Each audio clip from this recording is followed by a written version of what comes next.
তারা হয়তো এই হাদিস জানে না, আল্লাহ পাক ওদের কানের মধ্যে আমার এই হাদিসটা যেন পৌঁছে দেন, আমিন।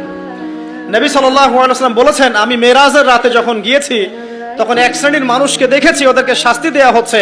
কি শাস্তি? জাহান্নামীদের রক্ত এবং পুঁজ ওদেরকে খেতে দেয়া হচ্ছে। জিবরাইল আলাইহিস সালামকে জিজ্ঞাসা করা হলো যে এরা কারা? তিনি বললেন, এরা আপনার উম্মতের সেই সব ব্যক্তি যারা মাদকদ্রব্য সেবন করত। আল্লাহ রাব্বুল আলামিন তার হাবিবের মাধ্যমে জানিয়েছেন, যখন কোনো মুসলিম মাদক সেবন করে বা কোনো ব্যক্তি মাদক সেবন করে তখন 40 দিন তার নামাজ কবুল হয় না। এরপর যদি সে তওবা করে তাহলে আল্লাহ পাক তার তওবা কবুল করবেন ইনশাআল্লাহ।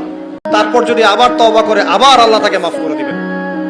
এরপরেও যদি সে আবার মাদকদ্রব্য সেবন করে, নবী সাল্লাল্লাহু আলাইহি ওয়াসাল্লাম বলছেন তাকে আল্লাহ রাব্বুল আলামিন পরকালে মৃত্যুর পরে তিনাতুল খাবাল পান করাবেন। তিনাতুল খাবাল। জিজ্ঞাসা করা হল, ইয়া রাসূলুল্লাহ, তিনাতুল খাবাল কি জিনিস?